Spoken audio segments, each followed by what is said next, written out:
Hello,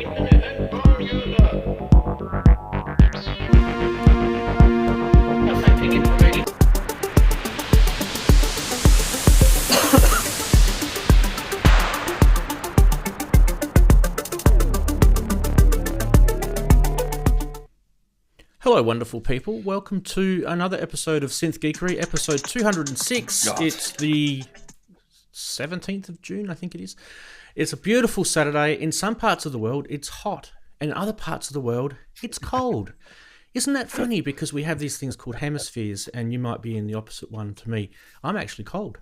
Isn't that nice? Anyway, let's have a look at everybody here. Let's press this button. Hello, gentlemen. Nice to have you back. It's been a couple of weeks since we've had you. Brooksy, a bit longer. I'm glad you're all here. How you been going, Brooksy? You feeling better? You're muted at the moment, champ. Sorry. Right, I was here the week before last. Just saying that. Yeah, it's been a busy fortnight for music. That's for sure. Grace and I did our contribution for the Hardware Jams Festival. There we go. For that, which was the Hardware Jams Festival, which was last week, which was just a great event, which is brilliant. And we hosted one of the evenings for part of it. We also did over half an hour. It was something about 40 minutes, a live jam at the end of the second night of the Hardware Jams Festival. Grace and I did a 40-minute live jam, there and thereabouts. That's 35 minutes, which we decided we were going to do as a sort of rehearsal, because Grace and I, on the 11th of August, we've got a 45-minute set to do at the end of the Sheffield EMOM. So we're sort of stretching it out. I've got a gig next Saturday, so I might not be around next Saturday, Rant, because I've got a gig in the late afternoon, evening in Doncaster at something called the Mother Fungus Festival, and again that's going to be a half an hour to 40-minute set. So I'm working on how to extend this a bit longer. So yeah, we've quite a lot going on. It's quite exciting. And of course, awesome. We also ought to add that Grace and I's Hardware Jams compilation is officially coming out through Sinners Music, whoever they are. I think sometime next month. Scratching the chin. Sorry, haven't they got a dodgy executive, music exec? Dodgy exec, yeah, rips people off left, right, and centre. Hi, Ian. We love you too. Hello. Let's have your bio, please. That's awesome. Oh, God. Ian, I was supposed to write it this morning. Sorry, guilty as charged. It's all right. See, it's not going out until the bios are in. Ooh. Right. The pressure. Right, get it done. Yeah. Get on it. Yeah. Let's randomly press this button and see who comes up. Hey, Andy's there. How are you, mate? Ready ho. Hey, Ranzee, you're complaining about the weather in the hemispheres. You know we have a flat Earth. Come on. Stop talking about hemispheres. Yeah, everything's typical work nonsense. Working my butt off this weekend, patching servers as usual. But yeah, as Brooksy was talking about, the Hardware Jams Fest was a lot of fun. I didn't have time to make a full 10-minute set. Mine was about 7 minutes, but it was fun. And I have an EMOM Thursday in San Francisco next week, so that'll be fun.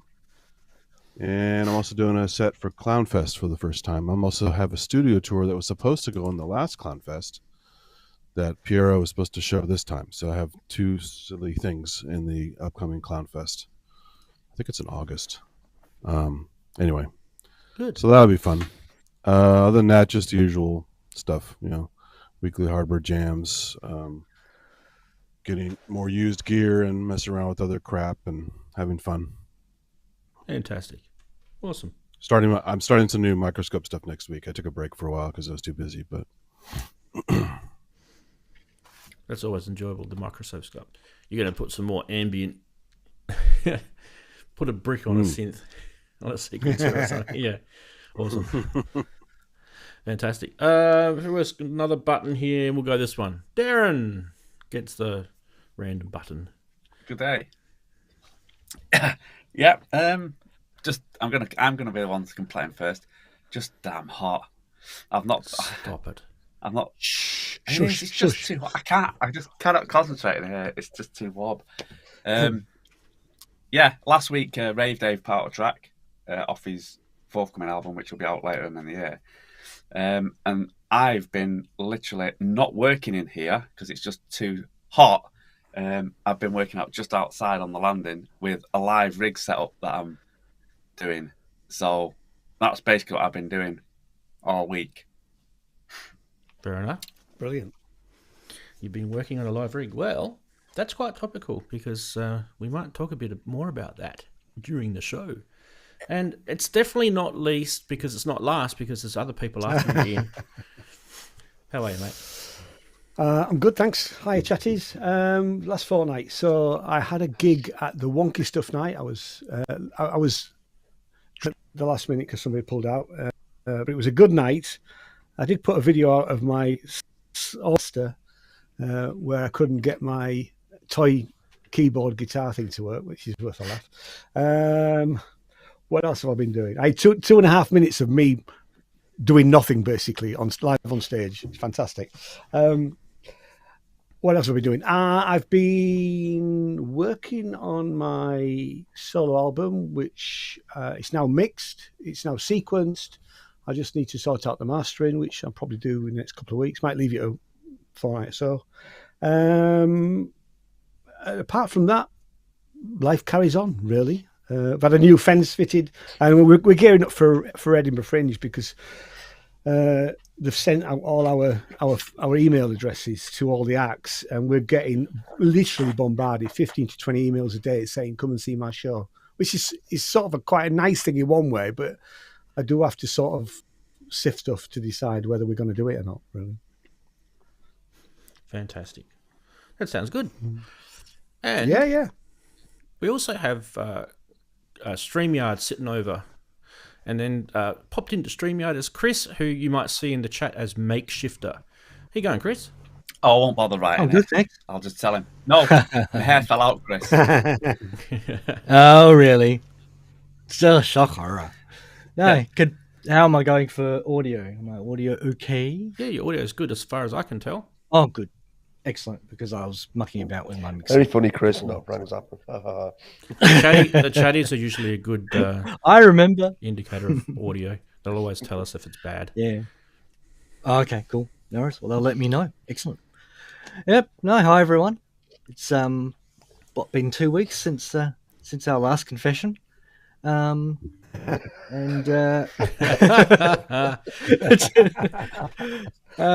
start with new gear. I got one of these. Woo! Hey, I bought one of them too. Lovely thing. Yeah, good fun. Yeah, no, I'm having a lot of fun with that. It's good fun. MS-70 CDR. Yes, the 70 MK. Might be a little noisy. But... Oh, you critic. Oh, yeah. So, Critic. For the Well, money, you I can't think beat it. Chris's little sort of shack he's got there. It reminds me of a sci-fi movie, shack. and I'm just trying to work out which one it is. It's like it's in this spaceship, and he's got all these gadgets in it, and you know that's what it looks like. It's kind of got that sci-fi sort of look to it. It's like a Roger Corman set. Yeah, yeah, it's cool. Yeah, a bit like that. Yeah, it needs the appropriate sort of soundtrack, doesn't it? No, not quite. Yes. Dr. Zarkov's in the bubble. Now, Chris, you've been busy with Well, your doing videos with your module. Do you want to just have a quick chat about that? Yeah. No, I've just been. You'll remember the probably sick of hearing about it. The GP82 gate processor for the 182 sequencer. It's all the electronics is now. I've got all the parts now to make more than one unit, so things might be happening. But the main thing is that I'm behind on the firmware, so I've been trying to catch up on that. And this week I did a little patching to test out some new concepts on the software that I've added. There's a bit of video that explains it. I don't know if you were thinking of putting that in the stream at all, you happy if I just sort of explain it now, Rance, or? I can link. What can I do? I can link your channel, which I'll do now, to the chatties. Yeah, I haven't actually put it public yet, because I was just waiting to see what the reaction was. I'll put your channel in there anyway, and then they can. Okay, no worries. Yeah. Well, it'll be up after the show. I'll make sure it's up after the show now that I've mentioned it. Yeah. So basically, what I've been doing is making software changes to allow it to go into a mode where it plays a sequence through once and then pauses a period of steps, which allows you to do take a short sequence and turn it into a longer progression, and you improvise over the top. It's not something the sequencer normally does, so I thought it was a kind of a good, cool idea. Yeah, so I've been doing that and mucking about with it. Seems to be quite promising. So yeah, awesome. No, I've been also been having hell of a time getting all the things syncing up. Everyone's problem, I imagine. I've got a combination of MIDI sync and a combination of sync signals, and going through the manuals and updating the firmware and running the right synth tribe software for the Behringer. Tearing my hair out a bit, but I got there in the end. Because once you put yourself under pressure to make a video on something, you've actually got to kind of do a mini performance. Do you want me to show run the camera? I'll show the last Sure. one, the burst mode one. Do you want to have a look at that? Yeah. Okay, I'll put you back onto here so you can see what's going on. Okay. So you can talk us through this after we...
There we go.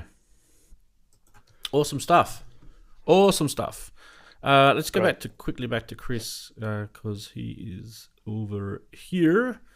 So yeah, that's pretty cool, mate. Some good development so far with it. You're muted. Muted. Take a drink.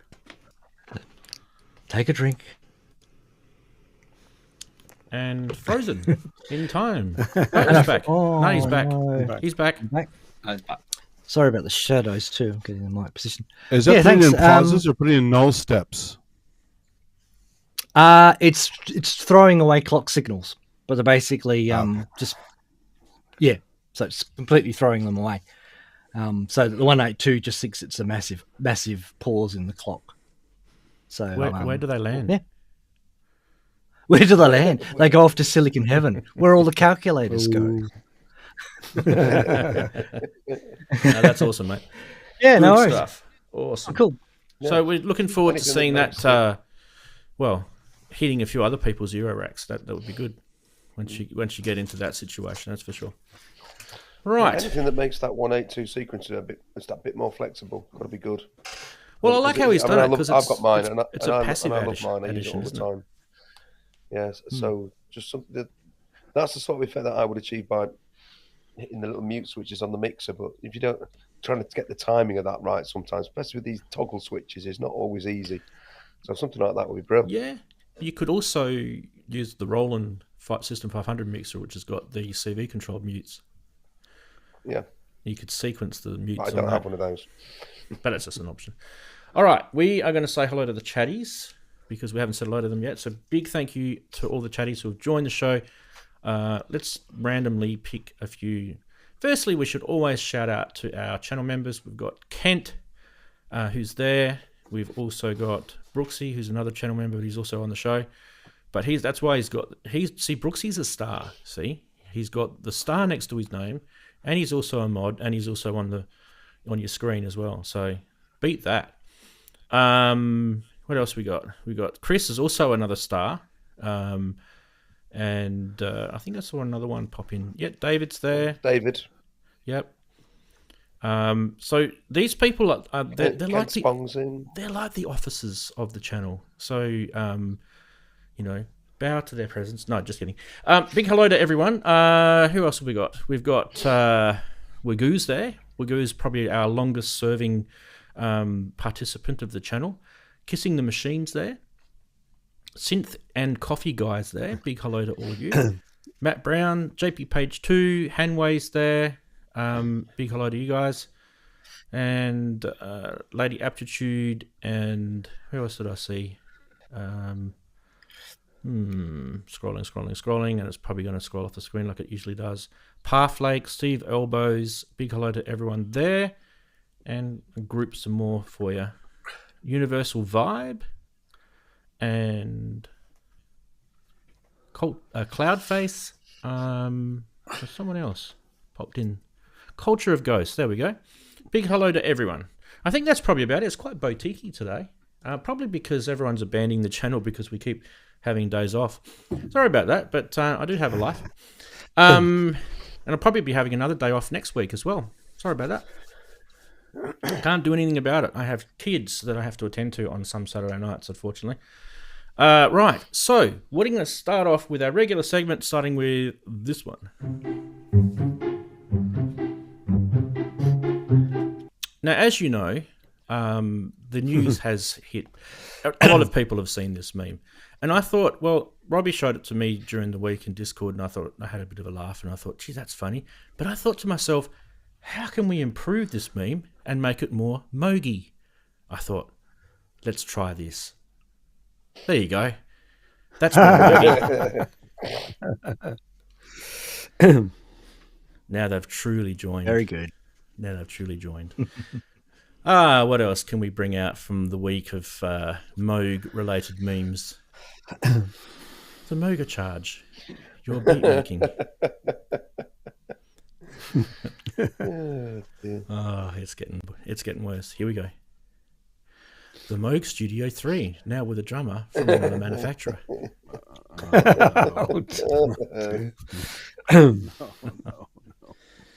It's really bad.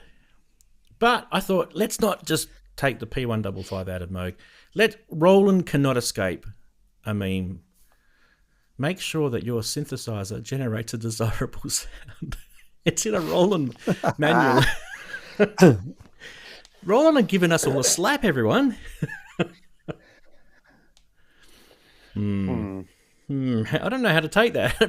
What about you guys? How would you take that? If you read that, like, hang on a minute, what are you telling me? One man's desirable sound is another man's space fart. Exactly. Well, yeah. Persons, let's be inclusive. Girls, could be- women's, everybody's. Roland has given us decades of English manuals. They're great. Always entertaining. They have English, English, yes. But Brooksy, your idea could actually be both sound and smell. So Thank you. Wow. Yes. okay, meme of the week, gentlemen, ladies, the chatties drummer as well. from another manufacturer. Drummer from another I got that manufacturer. one too. Yeah. Yeah. Okay. That was pretty That funny. actually, that isn't that called the Edge? Too soon, Andy. Too soon. Sorry. Yeah. Sorry. Yeah. The chatties are saying the drummer. Oh, my eyes are going. The chatties are saying the drummer as well. Wagoo thinks that it's got to be the Moog Timberwolf. Yeah. Oh, jeez. He wants his to be worth that much. That's why. Yeah, and mine. Yeah. And mine. Imagine if that became true, and they didn't fix anything. All they did was just put a Moog on it. Well, Akai Dan's original is valuable. You got to have the Akai Dan signature model. So. That I was hope you funny. realise that because Wagyu says that his Moog badges are in the post. I am wearing my original 1970s Moog badge. There we Very go. nice. Listen to Wow. Moog Wow. or Moog. Don't scratch it though. Okay, look after it. It's been stuck in a box with a load of the badges for all these years. I've got a Moog sticker somewhere. I was actually thinking about sticking it on my Timberwolf just for shits and giggles. That was such a good meme, I thought. I don't know who did it. I think Robbie just shared it, but if it was Robbie that did it, then hats off to you. That was brilliant. That was my favourite. There was one where I sent you the one that looked like it done up as a mini Moog. Yeah. But that one I got off Hardware Jams. Someone had posted that, and I thought that was funny. I didn't realise at that point that Sonic State had already Yeah, it was on covered Sonic that. State, yeah. I'd missed, yeah. So I thought we'd leave it on Sonic State because I think everyone's seen it. So, but yeah, it was a good one. Definitely a good one. Absolutely. And there were plenty more, by the way, during the week. There were stacks of Moog slaps and Akai slaps. It was just like, it was a river of slapping Akai and Moog all week long. And then I started getting a little bit sort of bit worried about it. We'll talk about this in the news segment. So, yeah, I'm sure there's going to be some meat in that subject coming up very shortly. Yeah, so why don't we actually do that? Why don't we get into the news? Good segue. So there it is. We'll probably have an InMusic sticker next to it very, very soon. Yeah. But that's the news. Moog and InMusic, a new chapter. This is off the Moog website, by the way. This is no longer a meme, although some people think it is. But I don't know how excited they are to share that news. I'm not sure because I mean we've seen the protests they had out the front of that place, over the last few years, and there's a lot. There's been a lot going on from this company since Bob started it all from a long way back, and you think, well, it really kind of started as a family business, didn't it? And then it didn't sort of, it's had a very sort of interesting history, that's for sure. But now InMusic, the owners of said business, and I don't know, I kind of thought, at first, oh, this could be a good thing.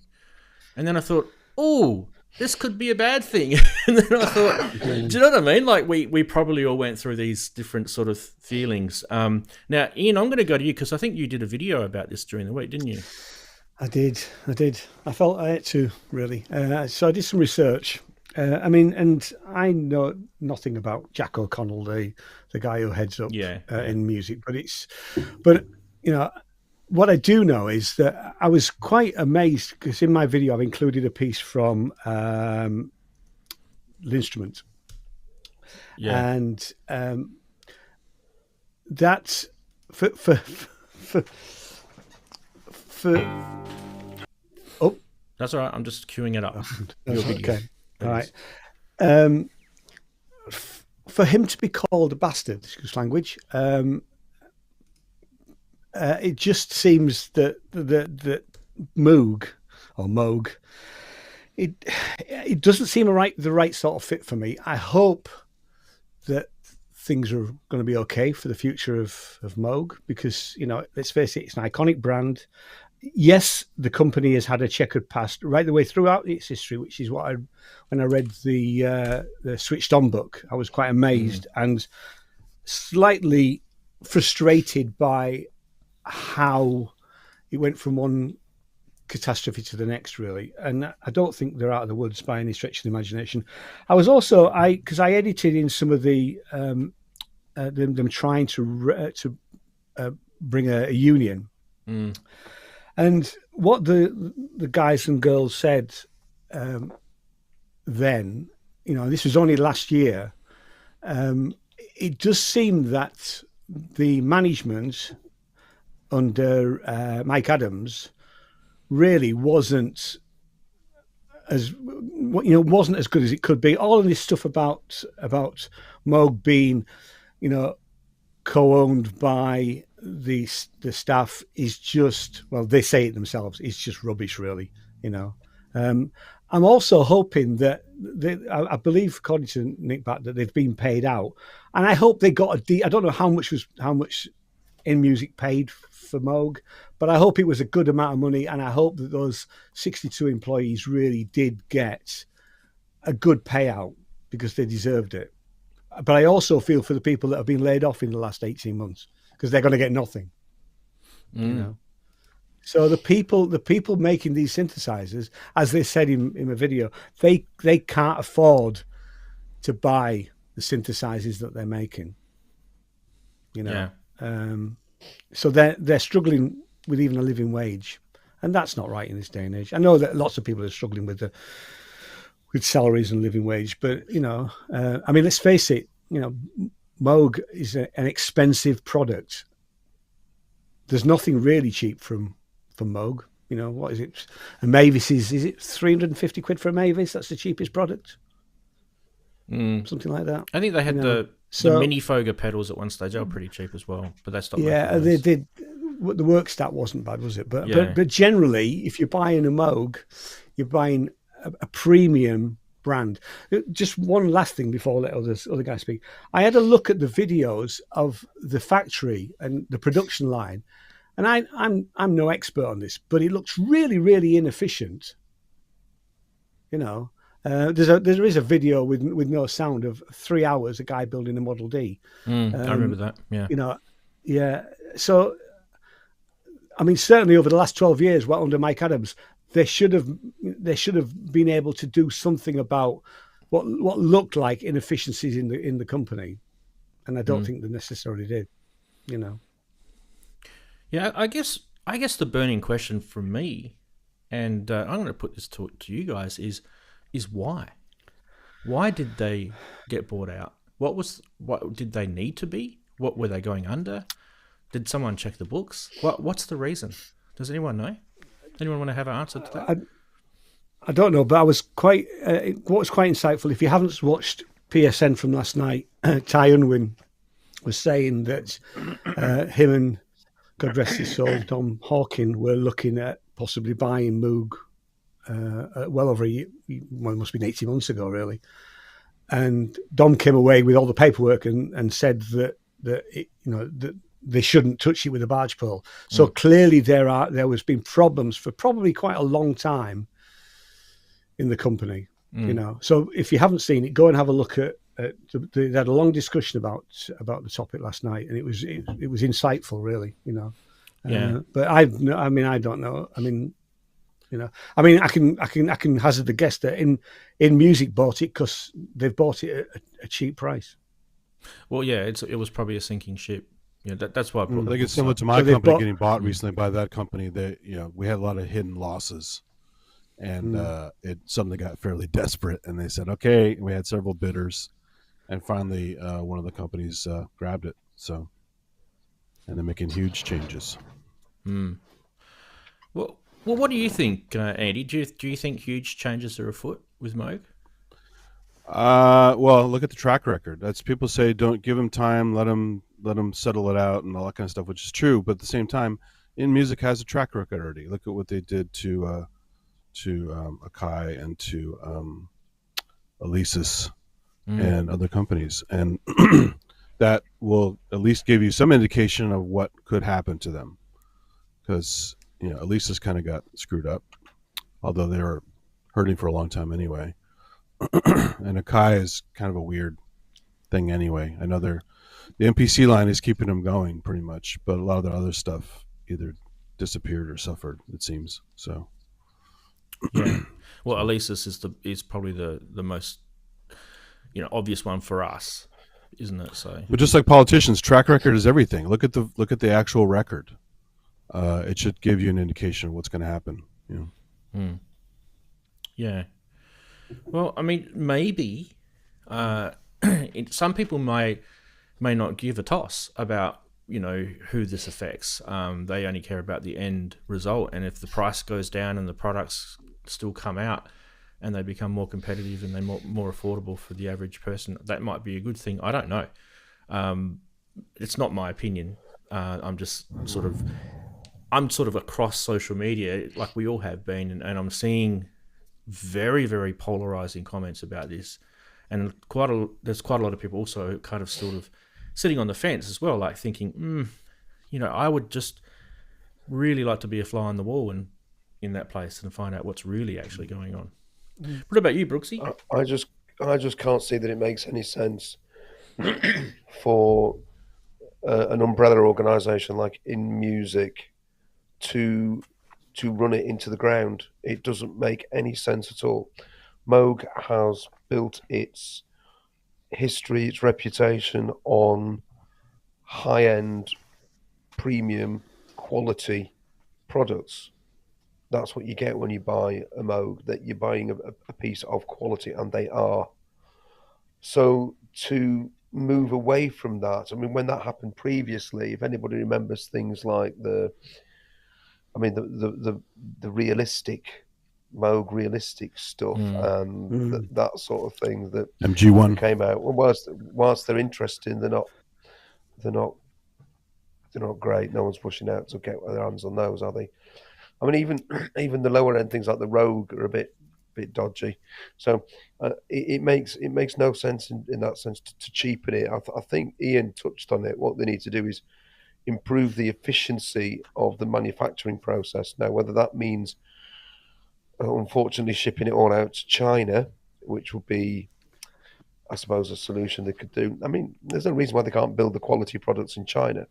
It just means that they're not the same hand-built sort of heritage that we've got. Can they keep that sort of heritage and and make money?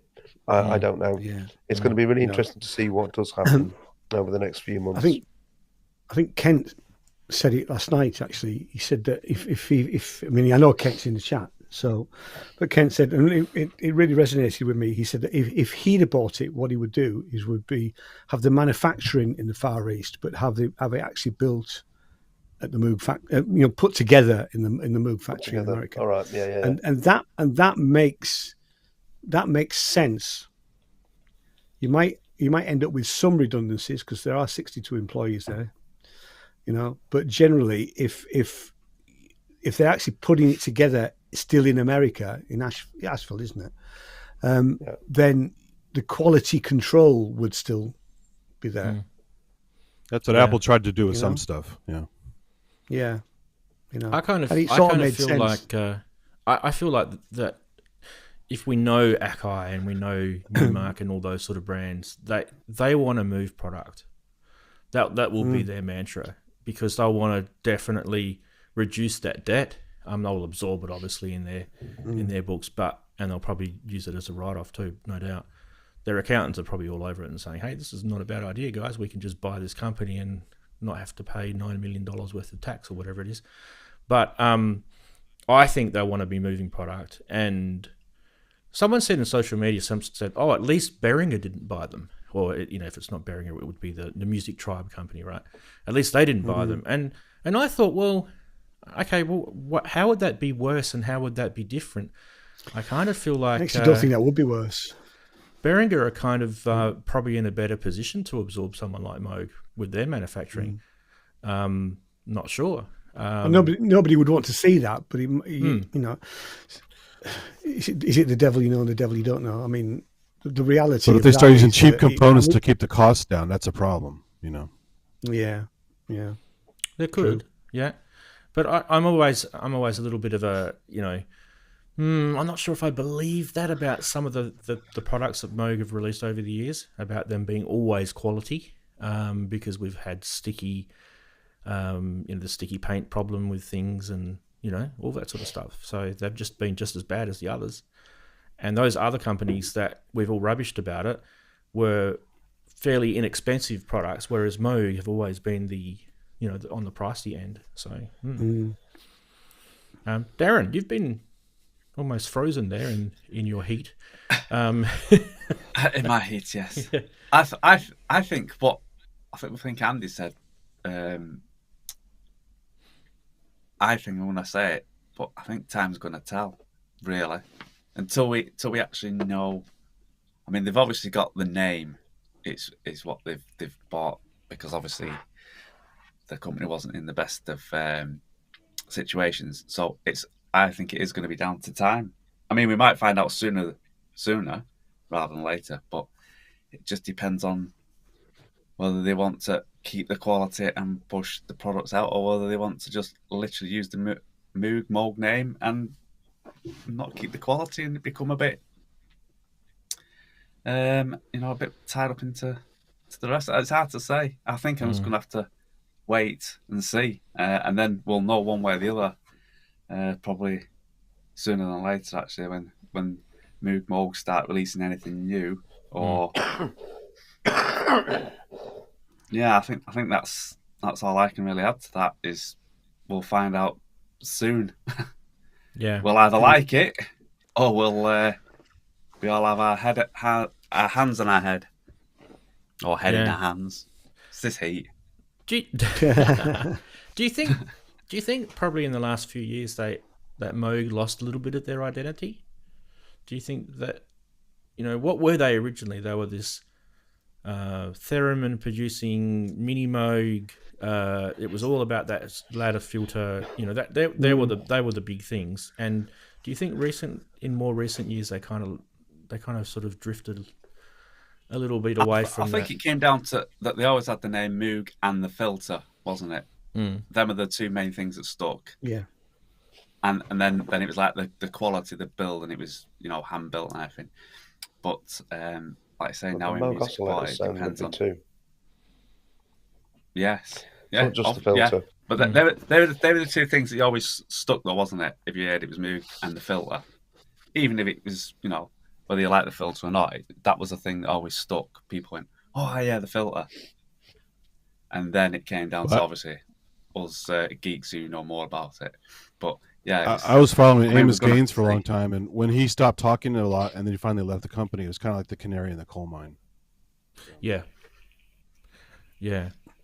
I kind of thought that was a fairly pivotal moment in their history of recent times as well. Yeah, he was a huge booster for them. Yeah, he was. Even his personal videos he put out about stuff.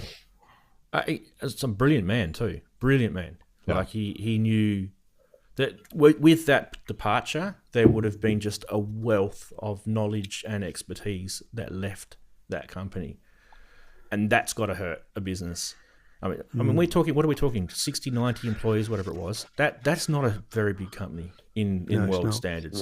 That's a very small business actually. But they have a very big reach.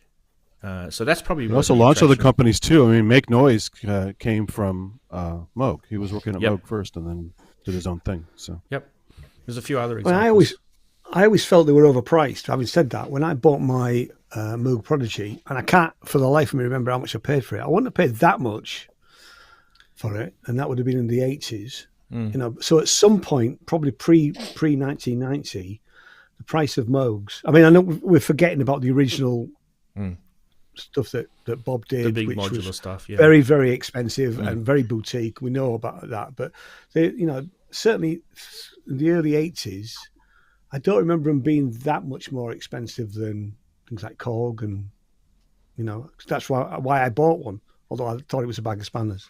I definitely think, Ian, there was a period in the 80s where they were trying to compete on price, and that was kind of close to when they had their little hiatus, the first hiatus out of existence, because I think that hurt them. Because they will never be able to compete with a Korg or a Roland manufacturing or even Yamaha. You know, they're massive, so they'd never be able to compete with that because they don't have the tooling, they don't have the factory lines, they don't have that.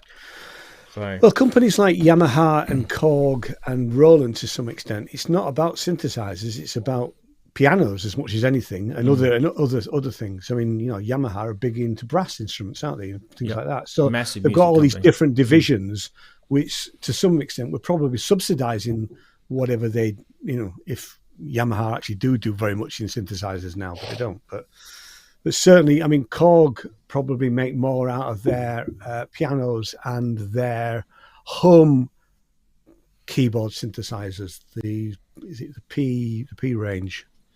There's a whole massive market of what used to be home organs, and obviously using those, and the Yamaha are in that market as well. You know, so those divisions are probably subsidizing the synthesizer elements, you know, of those businesses. Moog haven't got that. They are just a synthesizer manufacturer. Yeah. I'm just trying to bring Chris in because I actually forgot about him. He was not on purpose, but I just had the I chat. forgot about you, Chris. Sorry, Chris. Don't He's worry, there, Chris. look. He's there. Just in the corner. the Moog Oh, software there's- stuff is good too. The iOS apps are excellent. Yeah, so yeah, they're great. It's nice that they diversify a little bit. So. They are, but then they also did suffer from abandonware as well. Like we rubbish Roland for doing this, but Moog are just as bad. Like I've got, But it's not their bread and butter. Roland has been doing more Exactly. software for a long time. So I mean, like I've got a Slim Fatty, and I paid probably about 12 months before it completely became useless for their what do you call it, the patch management software for the Slim Fatty, the Little Fatty, those I've sort never of even lines of tried synths. that. That's funny. I have one of those. And it's really good because you can actually edit parts of the synth that you can't on the actual synthesizer. So there's hidden features in the synth. And since the Macs have Didn't the upgraded- Korg Monitor have that as well? Yeah, I think so, yeah. So some of these things, I just hope don't just disappear off a hard drive on a shelf, you know, with this InMusic acquisition, because that would be sad. Can you address those features in some third-party apps now, or no? You might be able to. I haven't really sort of studied that, okay. but you can always use a virtual machine. There's always ways around this sort of stuff. Right, of course. So, yeah. It's not the end of the world, but like for most end users, they're not IT people like us, Andy. So do you know what I mean? Like, so they're not rehearsed with. They're not nerds. They're not nerds. Yeah, that's it. Although most synth people, Well, yeah. We're all a they little know their nerdy, way aren't around we? computers. Yeah. So let's have a quick look what the chat has been saying, because definitely some good comments coming through in the chat. You know, Kent's been helpful with, you know, some of the things, like we were talking about what the books would have been, and he said something like 9 million in debt. So he said that pretty earlier. Then he told us that the Moog Prodigy is that the one you got in? That was £299 that's the one. new. So wealth of information All right, coming okay. from Yeah. Ken. And then the interesting thing £1,000 too, now to buy a Prodigy. Max's comment earlier about the inside of a grandmother. was not exactly something to be desired in terms of, we were talking about Moog and quality and things like that, right? So, so they're not exactly always flying the flag is kind of what, I've actually, I've said this before. You can always say my brand is quality, but you've got to be pretty true to that. The moment that you sway off of that, it will really punish your brand. But they've probably been lucky that some of these things haven't really got out there into the bigger world.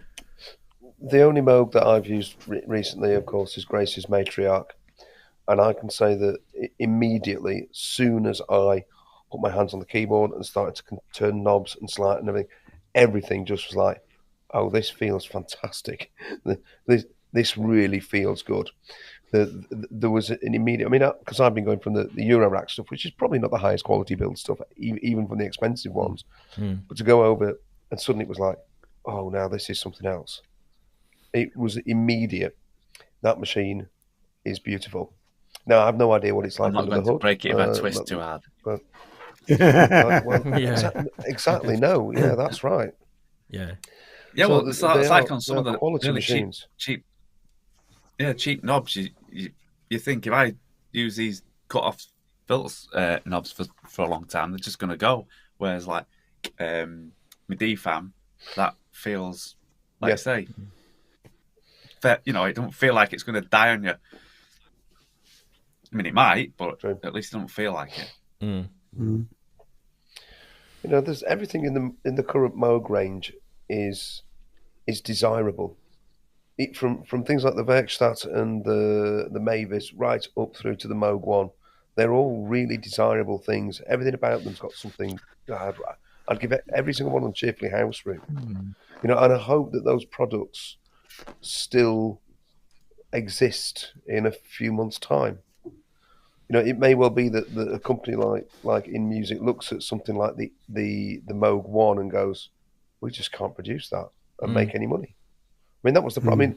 I think like a lot of manufacturers, they spent a lot of time developing something. They already spent a lot of time developing the Moog 1, and then suddenly you've got the crisis of COVID and the lockdowns and all the problems then that with chip shortages and development stuff. And I think they've fallen a bit victim to all of that too, because it's had an impact. But I do hope that those products still exist. When InMusic really get their claws into the company. I think we need to look at. I think we need to look at the Alesis side of that history, like what Andy was saying earlier, because they had the Andromeda A6, and they've got all the technical drawings of that thing. They could have re-released that. Just said the same thing. Yeah. So I mean, when you're looking at the Moog 1, I mean, it's kind of in the similar sort of territory, right? As a synth. Yes. And people will say, oh, it was riddled with firmware problems and blah, blah, blah, blah, blah. But really, that's still, like if someone said to you, hey, would you like an Andromeda A6?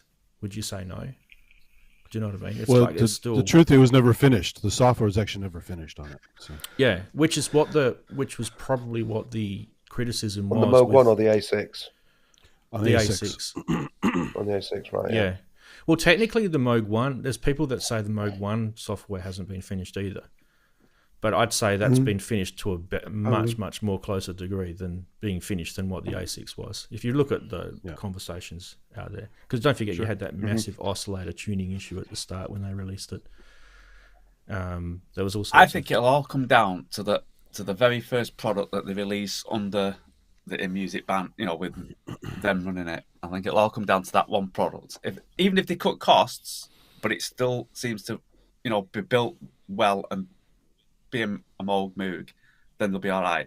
If they cut costs and it comes out and it's a bit of a bomb, then I think that could start to get people going, it's not going to be good, and then then you're into that.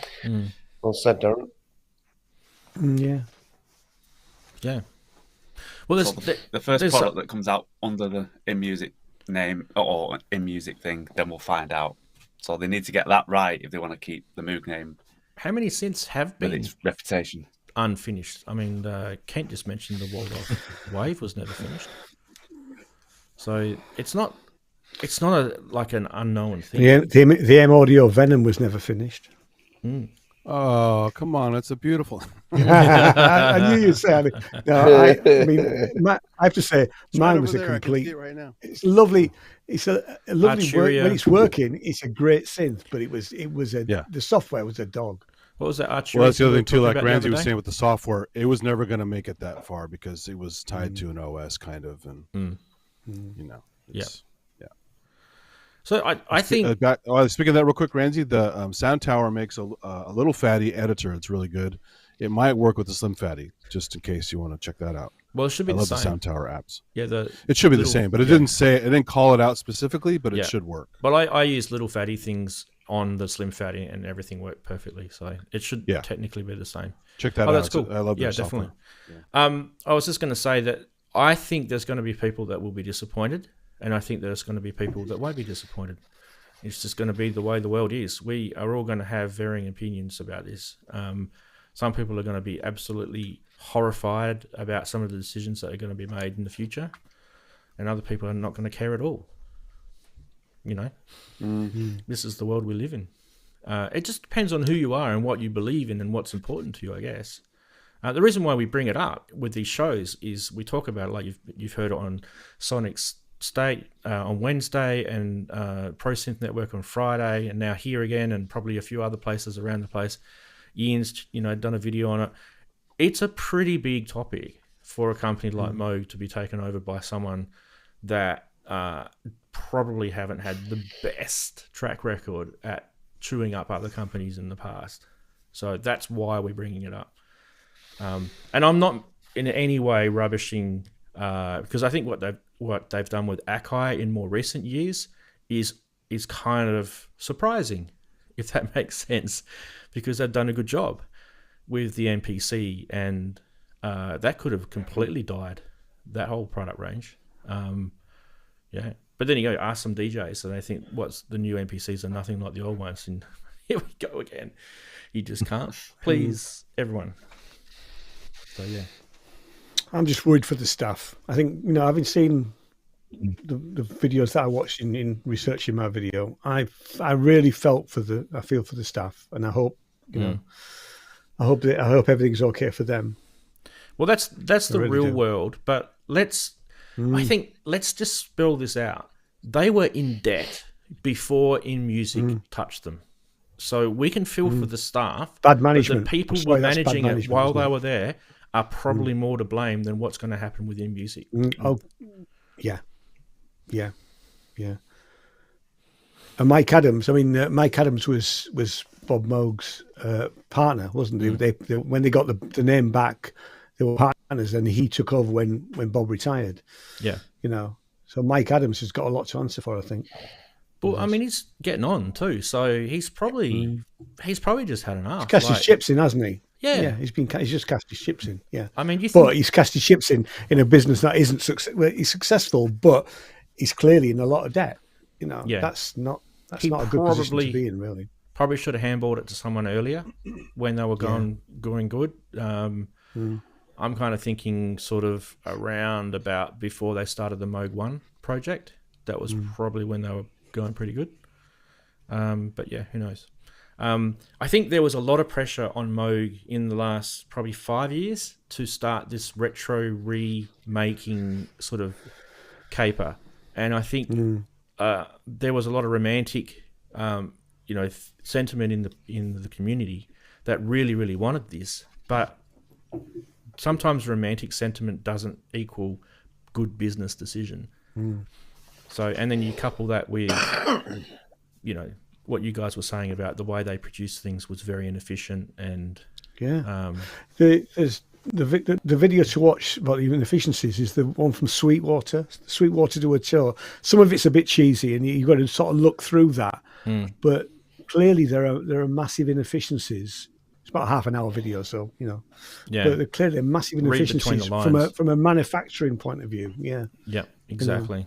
Yeah, good pickup, Ian. You can kind of get a hint out of that if you watch the Moog documentary that guy made about his life while he was still around called Moog, I think, just the documentary. And he walks around the tour. They were building the Voyagers and stuff, and it looks like this is where they build all the Voyagers. Yeah, Yeah. I remember that. Yeah, yeah. And very, it's like garage. It's like an old HP garage where they put stuff together. Yeah. It just looks like if you go to one of those electronic repair places in your city that are fairly decent sized electronic repair places, it looks like one of those workshops. That's what it looks like. Yeah. And you think, ooh, okay. I didn't think they were that small. I've always known they were a small business, but you never kind of, the marketing perception versus the actual reality behind the doors never really sort of sinks through until you start pulling the onion skin layers down and having a look at the real picture. That's for sure. But yeah, I mean, anyway, anyone who's owned a Moog in the past or maybe thinking about owning a Moog now, they're not going to be disappointed with the product. That's something that we can probably all agree on, I think. So we're not rubbishing the brand, we're not rubbishing their product, and we're not rubbishing any of the employees that work there over the past and the current situation. So I still want to own a proper Model D. I still want to own a Moog absolutely same. Model D. I'm the same. You know. Yeah, I just think we're probably going to be seeing some more news about this over the next 12 years, I guess. We'll give it 12 years. We'll see what happens. Yeah. Anyway, let's move on to the next. Where were we? We were doing news, weren't we? We're doing that. What is next? Well, we obviously need to see the Moog logo now underneath there, don't we? And I don't know. Maybe it's a good thing. At least someone's there keeping it alive. So that could be a good thing. What do we got now? Hey, let's get on to more interesting stuff. Okay. Sorry, just give me a sec. My computer has decided to log me out. Oh, thank you. In the middle of the show. Slap. Please don't ever trust this stuff. Playing my video was probably just too much for it. Yeah. So these guys, Wavefonix, by the way, they're based in the UK. I don't know if you guys have heard of these guys. They've made this thing called the P401, which is a Poly 4 MIDI interface, and I kind of feel this is timely because we had that Dreadbox module come out during Superbooth that was polyphonic. There's a lot of polyphonic stuff happening in the eurorack space now, and this is a very compact little eurorack module. It does all 4 voices in poly mode. Each voice has its own note, a 5-volt gate, and a 10-volt velocity CV outputs. The note output also has a normalized pitch bend, and there's also a 4 PPQN clock output and a 10-volt modulation wheel output as well. That's pretty cool. I feel they could have put a USB connection on there as well. I felt that was probably... But look, it's not the end of the world. The DIN... They probably could have got away with and done away with the DIN and just use a TRS connector and save some space, and they probably would have had room for the USB. But that's just my opinion. But anyway, what can this do? Obviously, you can plug your MIDI stuff into it, and it will send out 4 different notes, and you can plumb that into your eurorack modular system and use it. But you can also use this in monophonic mode and unison mode as well, which is, I think, when you start looking at this, it's got some sort of reaching benefits there. The monophonic mode outputs 4 separate voices. So basically, each of the outputs would obviously be the MIDI channels. So output 1 is MIDI channel 1, output 2, MIDI channel 2, right? And that's how that would work. And that enables you to do multi-timbral stuff, which I think is pretty cool. And the polyphonic mode has 2 voice allocation algorithms that can be assigned with a jumper on the back, including lowest note, which you would note on the Prophet 5, for example. And you've got a round robin one, and that sort of gives you different sort of polyphonic outputs. And the note priority for monotonic and unison modes can be switched on the front panel between last, highest, or lowest, which is really nice. It's up the top right-hand corner there. So, yeah.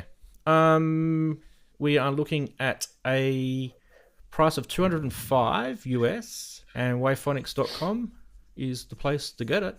There's a bit more information on that. Anyone want to comment about...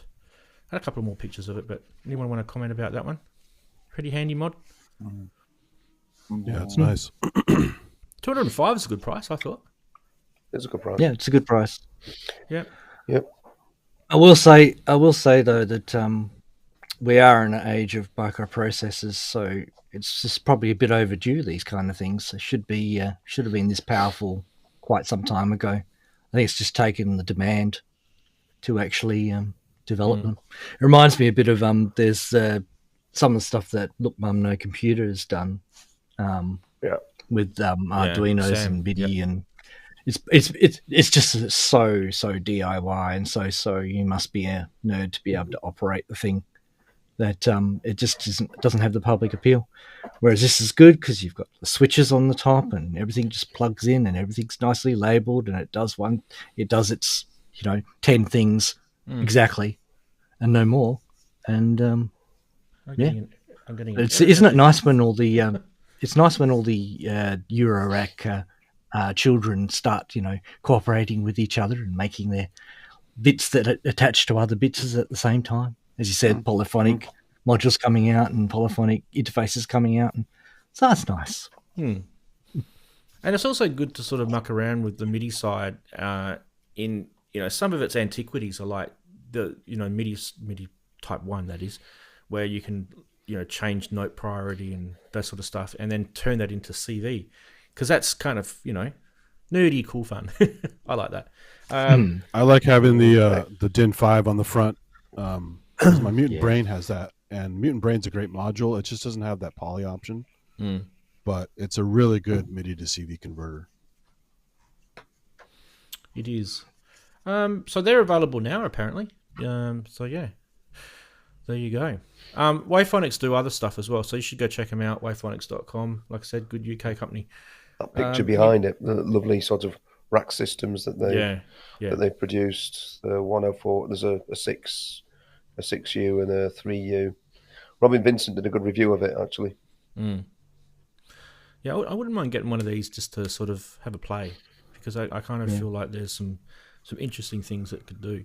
And I've got other MIDI to CV stuff here, and there's some frustrations with it because it just assumes things. I like how this is more mapped out, so it's not assuming for you. You're doing your own thing, and that's a cool thing. Right, what else we got? This is the H1 analog harmonizer. Now there is a video on this, so let's. I'm not going to play the 28-minute long video, but we'll have a look at this part.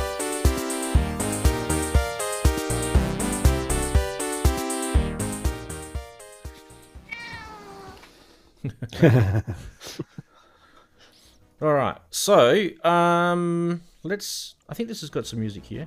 Here we go.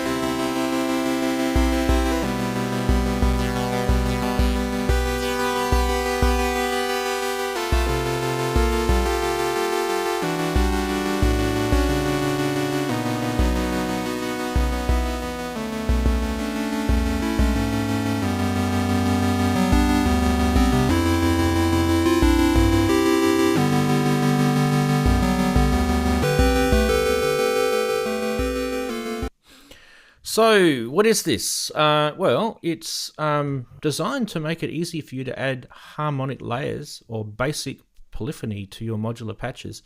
It's an 18 HP module, and it has connections for your oscillator in and a replicated set. You'll see if you sort of look at the module from left to right, there's an A and a B down the bottom. So there's your replicated set of A and B outputs for CV trigger, triangle, saw, and square waves.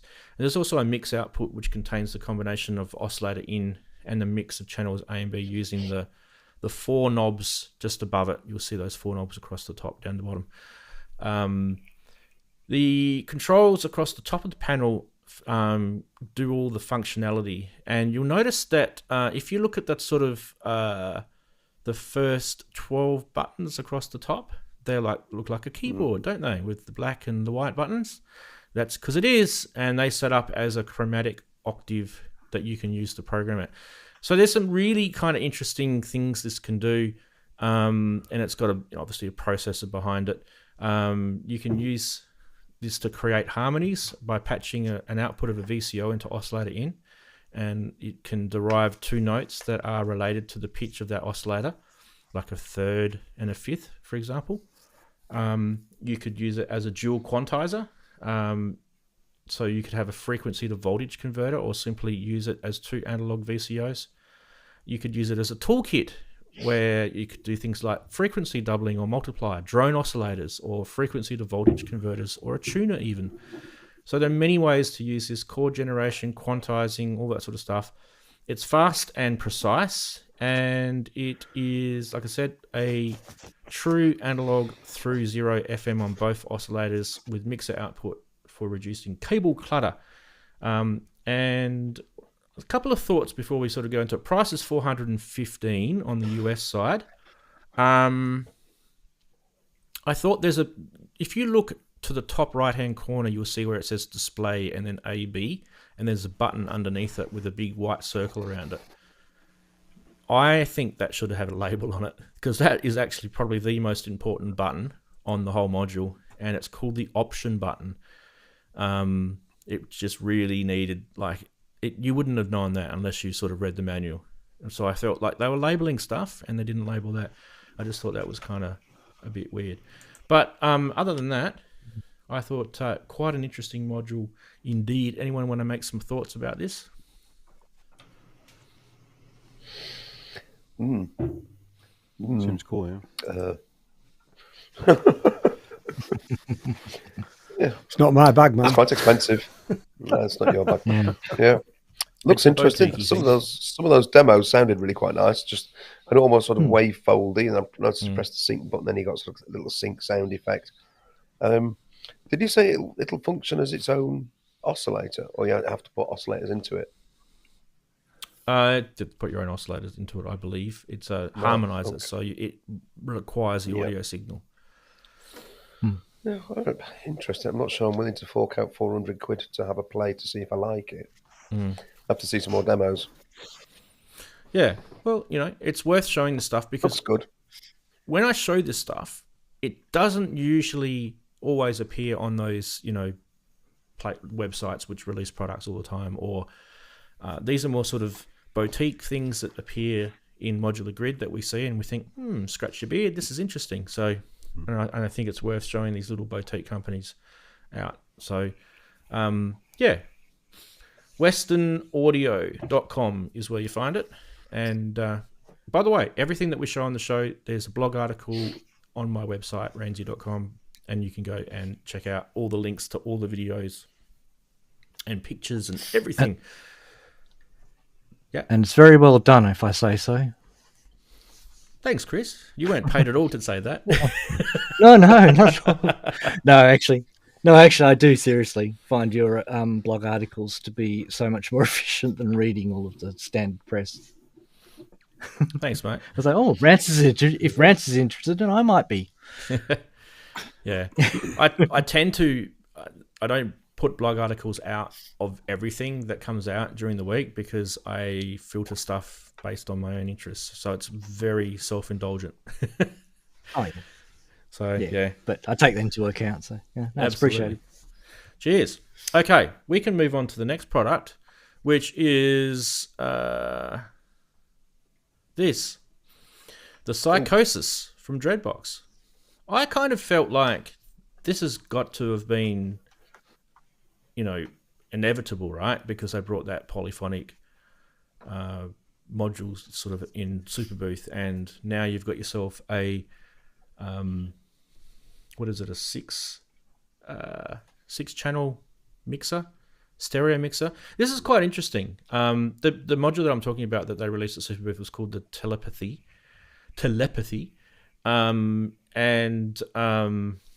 This 6-channel mixer can be packed into, what you're seeing there is only 10 HP. So that's actually pretty cool. There's your 6 inputs up the top. Technically, you've got 3 left and 3 right?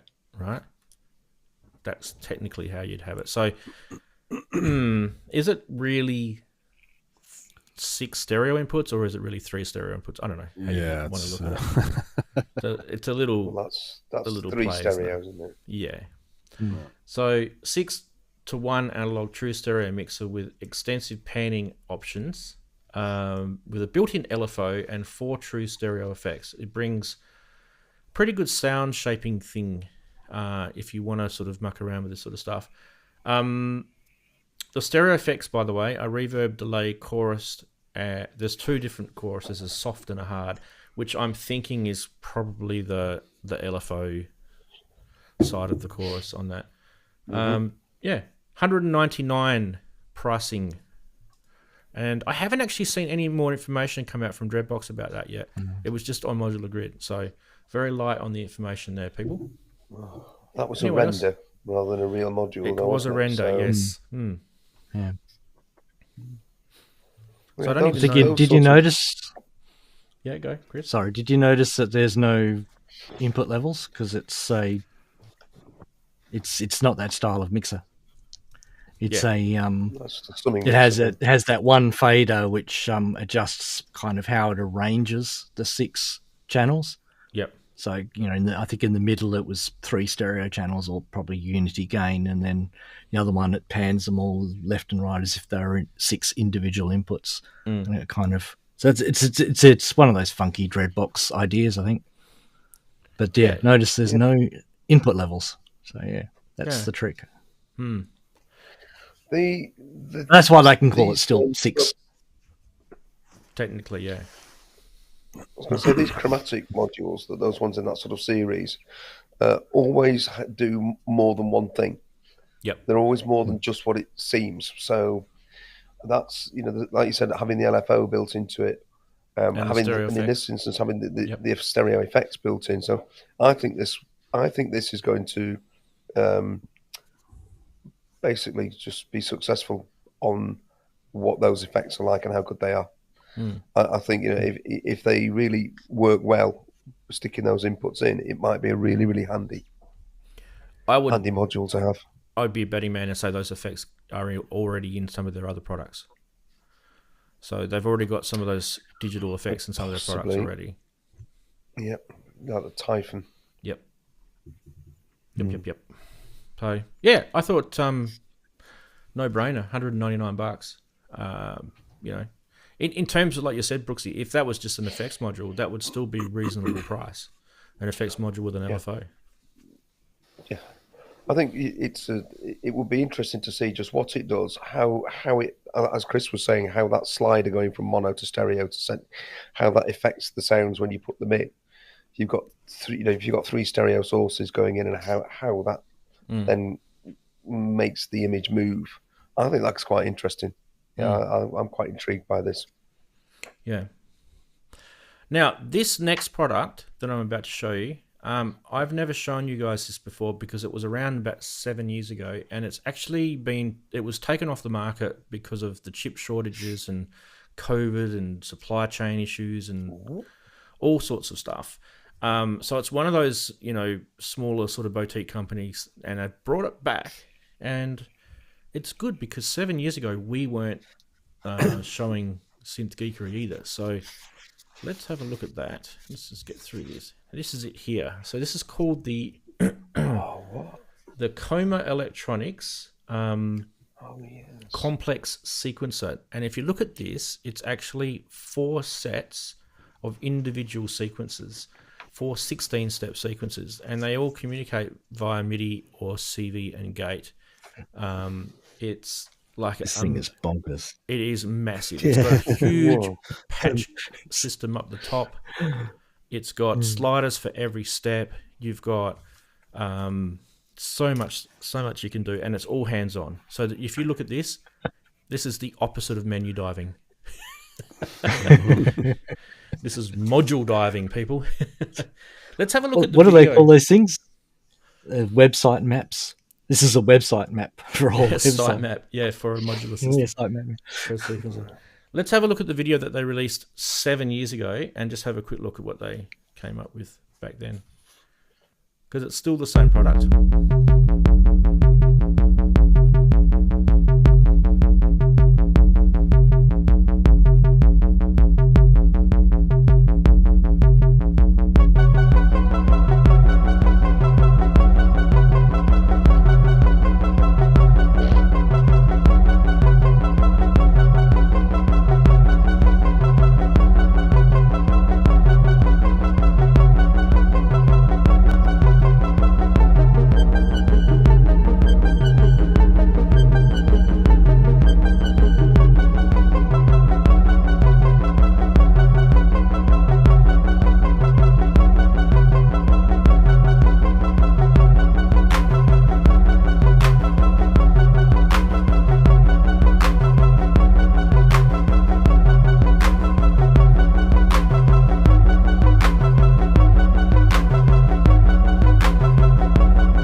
You guys get the idea. Pretty cool looking thing. It's on the pricey side because it's another one of these boutique companies. We are looking at, where's my price? €2,000 for this baby. Yep. Which I think, as soon as I said it, I think you guys probably were expecting it to be around that anyway. Couple of thoughts from me, and then I'll go to you guys. I thought, how does this compare to these sort of things? Yeah.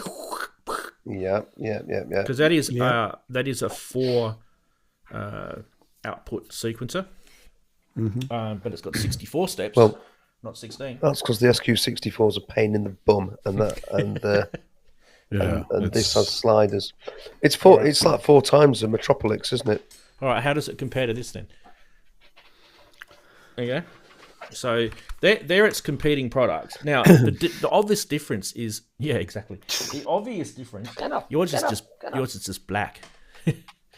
The obvious difference, obviously, is these products that we just showed are menu diving products. There's menu diving in them. Not a lot, but there is. And this thing is completely no menu diving at all. So this is like everything is mapped out in front of you. You've got everything. And that is why it costs so much, because I think there was a list on their website how many sliders and knobs there were. Yeah. It was insane. Let me just quickly show you some photos before you guys go to the next comment part. That sort of central control thing, you can see that there's quantizer built into it. There's different sort of outputting and shot modes and recording modes and all sorts of stuff in there, which is pretty handy. So that is it. If I've got a bit more information here. Does MIDI, CV, and both? So that's kind of important. So you can use it to output both at the same time. Some things are like one or the other. This one's doing both, so you can use it to send MIDI out and do your modular at the same time. Any comments? Well, they're not expecting to sell many either. Because, sorry, go on, Andy. You think it's amazing? I was going to say, I think it looks fantastic, and it's a bloody big thing. I like the idea that you've got 4 channels all under different independent controls. It looks like you can take steps in and out. It looks very, very performative. So it ticks lots of boxes for me. £2,000. Oh, it's a hefty chunk. Oh, that really is a hefty chunk. But like I said, it's Metropolix times 4, isn't it? which comes to, well, that will cost you more than £2,000. So maybe I suppose they may well be on the money. I think it's going to be very, very niche. There'll be a number of people for whom that this is an absolute must-have straight away. I think people who've got something like a Colossus may be interested in something like this too. Yeah. Because it seems to fit in that sort of idiom. I do think it's a bloody awesome looking thing. I really do. Can I afford £2,000 for a 4-channel sequencer? No. They are handmade, by the way, in Germany, and I'll just show you some photos. They are only going to be doing a limited run of 2 batches of 25 pieces each, and they'll be available in September. So this is why these things are, quite boutique. This is some earlier sort of photos before they had the COVID stuff going on. So this is I stole their photos off of their Instagram. Ian, so have they done any updates to it for the new one? Oh, sorry, Ian. There is updates. There is an update to the system since the last one. I did actually reach it. It's got a transposed CV input, and it has some circuitry to have to go under the account that the chips that they originally put in are no longer available. So, and they've replaced these obsolete chips with new ones, and so it's more modern. And as a result, it's more snappier. It's like it's not, suffering from any sort of lag. Sorry, Ian. Yeah. No, I was just going to say that what you just said, Ranzee, the fact that there's only going to be 50 of them, clearly they're not expecting to sell loads of them at $2,000 a piece. A lovely thing, and I'd love to play on it, but wouldn't want to spend my money on it. I would love to spend an afternoon with it, and have a really good fun. Be awesome fun. Yeah. But too rich for my tastes. Yeah, fair enough. It is only a sequencer at the end of the day. So, but yeah, I could see someone on stage with this thing, and someone would be looking at it going, "What is that?" And then they go, "It's if they weren't so rare, I have a better €2,000." chance of getting one. Yeah, I love their products. Koma makes great products. They do. Yeah, have you guys seen this before? The field kit? I have. The field kit. Yeah. Really nice. They're big. Just hold that up again, Andy, because I want to get a closer look. Sorry, I wasn't ready on the button. Part 1 and part 2. Yeah. Also came with a spring tank and some experimental stuff. There's sensors. You can use those little Arduino style sensors you can buy on Amazon, like temperature. There's like thermistors. Yeah, thermistors. Yep. Humidity sensors, motion sensors, all kinds of stuff. Light sensors. And the spring tank is fun. It's exposed. So you can pluck the springs. And Heinbach has a great video on this, which is why I got it. But you can hook up servos to this and control servos with voltage. And once again, automated stuff. handmade. Oh yeah, all their beautiful stuff is wood handmade. Case. Yeah. Yep. Nice wood covers and stuff. Yep. We've shown those before, Andy. I'm pretty sure we've definitely shown those before.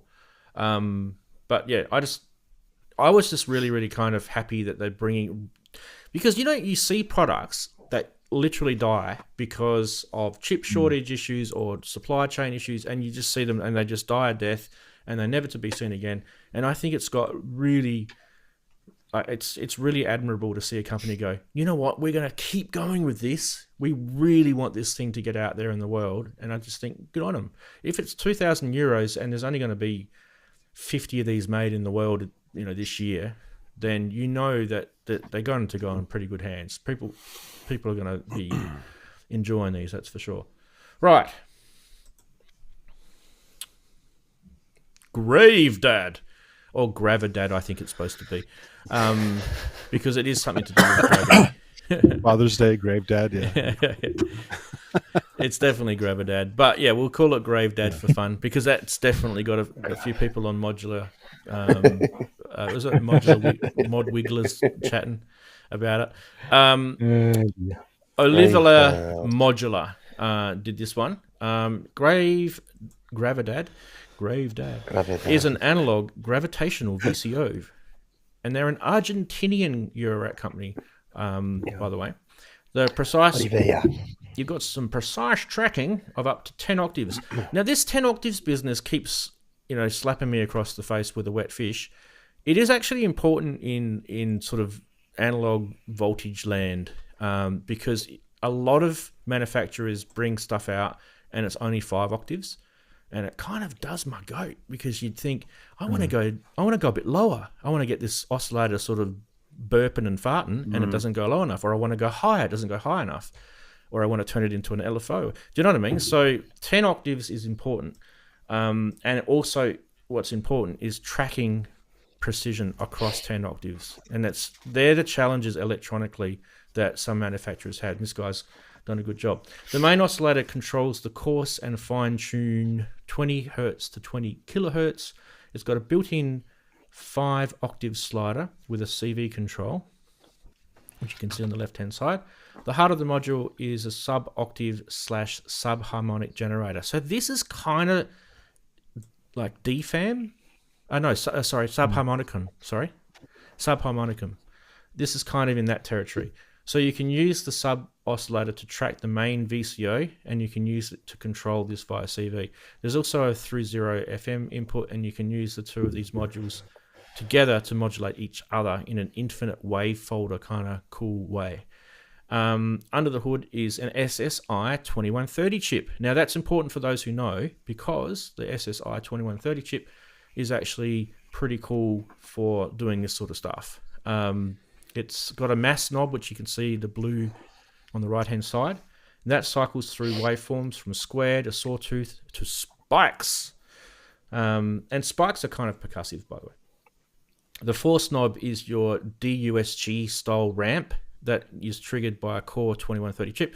The force acts as a sort of panner and wave shaper for the mass knob. And this turns the module into a pseudo stereo oscillator, which is very popular at the moment, having stereo stuff. 12 HP, 30 millimeters deep, 360 US schmackaroonies. I do have a video. I'm going to show you a demo of it. I think, personally, it would have been good if he made this into a dual VCO module, because if you watch the video, there's lots and lots of these Gravedads modulating each other, and it sounds amazing. But one on its own, it does cool things on its own, but I just think he kind of could have made a dual VCO version of this, and as a standalone, a dual VCO version of this would have been killer. Anyway, let's have a quick look at the vid.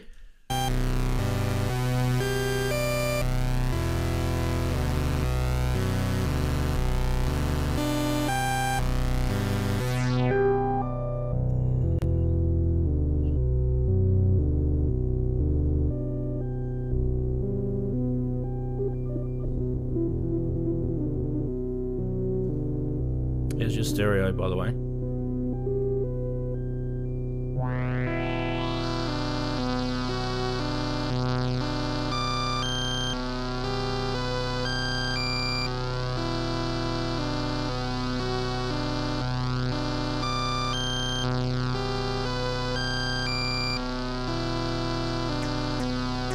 There's your spikes.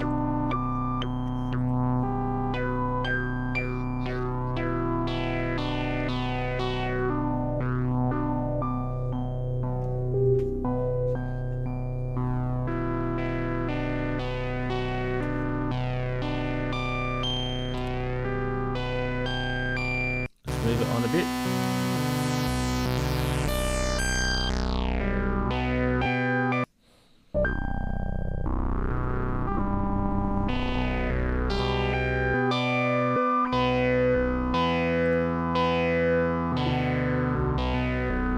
There's that sub harmonics going in there.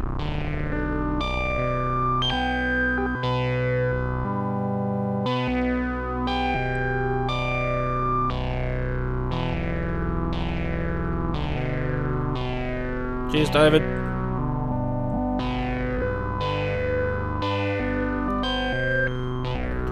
So it's an interesting sort of tinkery, subharmonic, wavefolding, FME, I don't know, interesting module. And this sort of stuff has got a lot of people talking about, like, unique sounds in eurorack, and this is probably another sort of area. I think this area is becoming really saturated at the moment. But yeah, what do you guys think? Cool. What a nice oscillator. Sounds good. Expensive, but yeah, good. Interesting stuff bit coming out in bucla-like, eurorack, isn't it? Little Yeah, bucla. it is very much bucla. Yeah, Wagyu mentioned that in the chat. Oh, did he? It's Wagyu was saying there's a bucla look. But yeah, it does look bucla. Cool.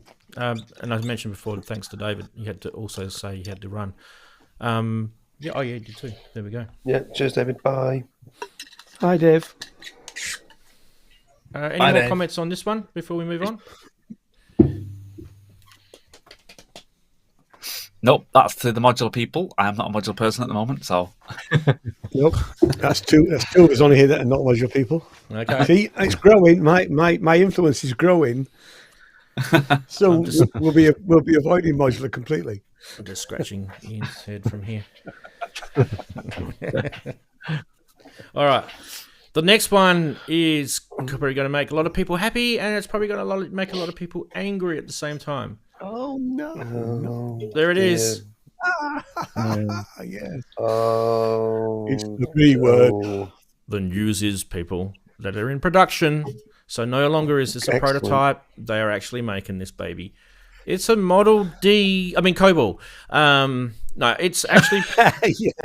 By the way, it's actually a bit of Case, yeah. tongue-in-cheek because the Kobol actually originally was designed to be a French Model D clone in a sort of tongue-in-cheek sort of way. That was kind of its... In the day when they brought that out, the RSF Kobol was a French Model D. Let's call it that.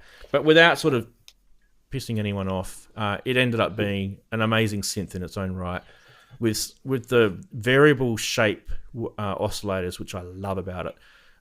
Quite unique actually, and it's also got kind of a really nice bassy sort of tone to it. Like the square wave on this thing just thunders subwoofers like you would not believe. So I'm just hoping when Behringer bring this thing out that they've managed to get that characteristic from the original RSF, because that would just be really, really cool. It's a lovely looking design that Behringer have done. I think they've kept it pretty similar to the original look. Now we know that Black Corporation have done an RSF. What was their one? Polycobol. Yeah, Polycobol. Yeah, that was called. it. The Kimi or something? Was it the Kimi? No, Excuse me. what Was was that that? something else? Or was that the Syntax? I can't remember. I can't remember either. Oh, sorry, But my eyes are going. Oh, Kijimi, says Steve. Jimmy. Kijimi. Yeah. Thank you, Steve. Yeah. Anyway, we talked about this thing. If you guys remember, we talked about this thing when Behringer first sort of said, "Shall we make a Kobol? Here's a prototype." That was Synth Geekery episode 158. So that's how long ago Behringer were talking about it. I think there was some photos of it looking like one of these type of things. It was kind of this type at the original concept stage. So it looks like they're doing it more like the Poly D sort of user interface type style. But what I did catch back in the earlier article, because I went back and read it, was they were saying that it's going to be $299. I don't know if that's going to be the case, because if it's this thing, it could be $299. That thing, $299. Right? But in if it's that the keyboard keyboard, housing. it'll be $499. That would be my guess. Yeah. Because it'll be along the lines of Poly D, right? Thoughts? Yeah. I got no problem with think so. Behringer doing this at all. No, me neither. So You know, I think things are. Sorry, you go on. You speak. No. I was just going to say exactly the same, Andy. It's really okay for Behringer to make this, because I think there was only ever 200 of them made. There wasn't many of them, was there? And I think Jean-Michel Jarre's got them all. Yeah, I mean, and you know, I listened to the original. Dolby Atmos. It sounded great. It sounded great. One for each. So rock on. Yeah, this is fine. This Kobol is okay. Yeah, definitely okay. I can't remember. Is that... Yeah. That's some sort of like Greek name, isn't it? Kobol? Or I don't know. It's obviously Andy will know. No, I don't. some sort of mythical creature. Isn't that some sort of mythical creature, the Kobol? I don't know. I could be thinking of Let's look something it up. else. Google to the rescue. Yeah. Come on, Wagyu, wake up. Maybe they're programming nerds and they changed the K. Something to, from Battlestar C to a K. Galactica. Yeah. Wow. Okay, there you go. By your command. Can't find anything else. What does Kobol mean? So An often mischievous domestic spirit of German folklore. So this is a yams, and people are saying, "What's a yams?" Yams, YAMS, yet another monosynth. Yeah. Oh yes. Yeah, it's fine. Yeah. Yeah, fine. I suspect in that housing it might actually have switching to address the oscillators independently. But I don't. So you possibly. Who knows? could be duophonic, maybe Duophonic, triophonic. triophonic. Would you spend 5 minutes on it? Possibly. really- but then The again, software yeah, Kobol stuff out there isn't bad. The software copies of it. Yeah, the a Zills Lab one is good. Yeah, exactly. Yep. I think I pronounced that correct. XILS Yeah, dash Zills. lab. Yeah, Zills. Yeah, Zills Lab. Universal Vibe in the chat says, I hope it's not going to be well, he doesn't say that, but I'm thinking that I hope it's not going to be a 3340, because if it is, that won't be an RSF Kobol at all. We don't really want that. So, yeah. Because I think they were discrete, if I remember rightly. Someone will tell me. Cobalt. Yes. Kent, you know what sort of oscillators are in that thing? I can't remember. I think they were discrete. I'm pretty sure. See, KV5 is on my sort of bandwidth here. There's enough monosynths now. I think there probably is. But the thing is, with this one, this already exists, right? And so what Behringer are doing is they're bringing it back. So, because there was so little of them made. Yeah. Now, I wonder how much difference this will be between the Kobol and the poly, not the poly Kobol. There was kind of a hardware refresh done on that. Not, you know how like they had the poly Kobol and the poly Kobol 2. There was also a hardware refresh done on the Kobol. So I wonder what sort of, and there was also some famous mods to it as well. So kind of like what Behringer did with the Pro 800, they brought in the Glee mods and things into that, so that when they brought that out, it had all the best sort of things to come out, which will be interesting to see. Chris will probably be the first one to get one, I reckon. Oh, me again. Yeah. I'm the one always taking the hits for the Behringer stuff, apparently. Still waiting till August to see any right. sign. Yeah, to see any sign of my Pro 800. Oh God, I've even forgotten the name of it. Sorry, Pro 800. Yes, Yep. yes. Yeah, I've forgotten about it already. It's been so long. Yeah. Now, out of curiosity, do they make you pay for the whole thing, or do they just get a deposit? Yeah. From you? See, I don't like that. Like if you go into the store. If you go into bricks and mortar, I'm sure that you'd be able to put a down payment on it. But I can't bother going to a store. I'm lazy. I don't think you should have to pay for something in full until you know. You're lucky you've got a store. There. Yeah. You're lucky you got a store. Well, they all melted there, have I they? haven't seen it for a long time. It might not actually be there. It might all be a myth. You've been there recently, haven't you, Rance?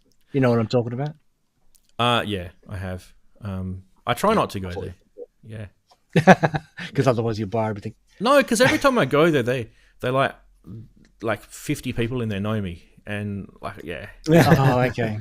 You'll never get out of there alive. You mean? Yeah. That's what fame does to you. Yeah, you see. Do they throw their synths at you when they see you? I need to go in. I'll go in there like this next time. Yes. Yeah, I'll do it. I love I'm just after a synthesizer. Unabomber with the glasses on. Yeah. You know those Put a face videos where mask people on. go in incognito? I'd love to do one with Rants going into store DJ incognito. They'll go, oh, Ranzee's come in with Frank Zappa. I haven't tried that yet. Yeah, man. Yeah, man, I come back from the dead, man. I mean, like, it's like all groovy, man. I mean, that'll be the. We should do that. We should go in there one day and just trick him. He never died, guys. He never died. yeah, man. It's a different dimension. People are asking questions. Supposed to still be out Even there, worse so- though if you went in and there's new people and you hadn't got a clue who any of you were. Yeah. Or you go in there and expect people to know you, and they're like, "Who? Rand's who?" What? Yeah. Yeah. Delete tape. Yeah. Yeah. I'm just bringing them a mixtape, man. KV5. Ranzee has still got the JDX. I still do, yes. I didn't sell it. That was one that didn't get on the. I don't know if KV5 knows this, but I did a massive sort of sellout here, and I got rid of a whole bunch of gear. But it didn't end up on the spreadsheet to be sold, including the second wave. It's still not on there. So the JDXI stays, which probably doesn't surprise a lot of people, actually, because I actually do rate that synth. It's pretty good. It's a pretty cool synth. It's good. Yeah. And your videos on it were good too. It's one of the better Roland products. Bang for buck.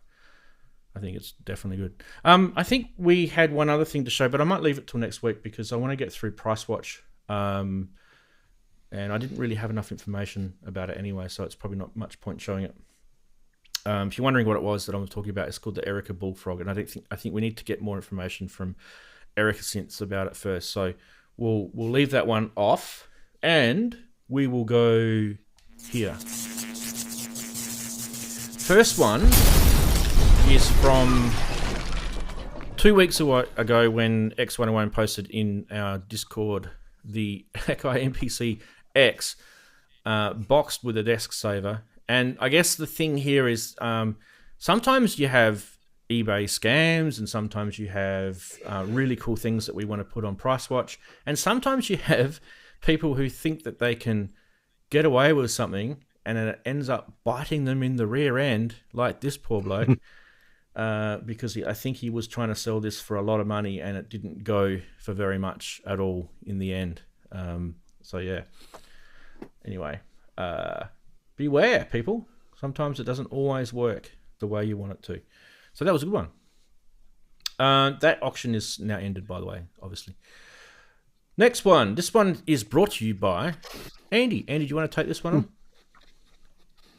I just threw it up there because, every once in a while the Colossus comes up, and so it's just fun to throw it up there and talk about it, the beast that it is. And it's quite pricey, and it's huge. They claim that they could get it through doorways, but I'm not sure how heavy that thing is. This is that Synth Oh, they City want place post again. it. Not a It says British local store, pickup. Yeah. Yeah. Bring One day, forklift. when you go up to Chicago, Andy, and you can check out Synth City, but there's only one photo of this thing. It's so big they could only take one photo. That's right. They It's a probably beauty could have shot. taken. Imagine that thing is made in the UK, isn't it? Analog Solutions, I'm pretty sure. Yes. I Yeah. forgot. Is it? Yeah. They had. Imagine the Yeah, I think they postage are of because that. there was one at. They had one at Synthfest 2019. Yep, might have been 2020. Yeah, and I think it is made here. Yeah. Yep. Anyway, that's that. Next is, by the way, that was 35,000 US. Wow, that's a lot of money. I think they weren't that much dearer when they were brand new. I don't know. Maybe the way. I forget. Oberheim OBX Rev 1 8 voice with Encore MIDI 1978. Why don't I have the live auction on that one, unfortunately. I gave you 33,000. the links. Yeah, I know. I gave you just- the file. Yeah. for some reason I didn't copy it, this particular one, but maybe I did. Let me have a quick look. Oh yeah, here it is. Paste it, enter it. What? Maybe Kent can comment. Is this a good price, Kent? It was 34, wasn't it? 34k US, 51k Australian. There's a couple of photos here. What's ultra rare about it? Me being I don't think... Ken said he's shouting at the screen. Doesn't work, mate.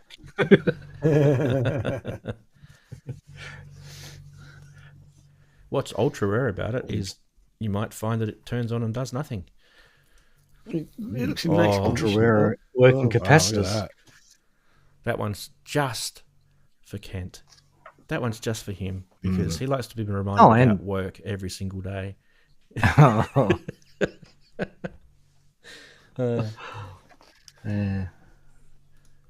Beautiful. All right. Andy, what else we got? We have got this thing. Yep. Ever seen these things, people? I bet you've never seen one of these before. Hey? 24 grand It's a good for shape. a Musonix Mini Moog Pro service with restoration. So what's a Moog Musonix Mini Moog? What is that? I forgot to look that up. Maybe I'll- comment on that too. I will read this thing down here. It says, the title says, this is a very early Moog Musonix Mini Moog, which are rare and seldom listed, especially in this condition. This model has several similarities to the Robert A. Mini Moog, such as the metal face panel, clear pitch mod wheels, and square back panel, no voltage selector, and the walnut cabinet. The oscillator board and all other boards are discrete. And he goes on to talking about the different types of electronics in this. So I guess it is an early model. I wonder what the difference was between the RA and the later one, if it sounded that much different. Well, Kent is saying its differences between RA and when it was Moog incorporated. Oh, they have green. Is those green instead of blue? Or are they still blue switches? Looks like they're blue. Or they're just coloured from time. But actually, that is in pretty good condition. That is 1971's pretty early, even for a Mini Moog. Yeah. That's actually a very tidy looking synth. That's a good find. It's in nice condition. Yeah. Yeah.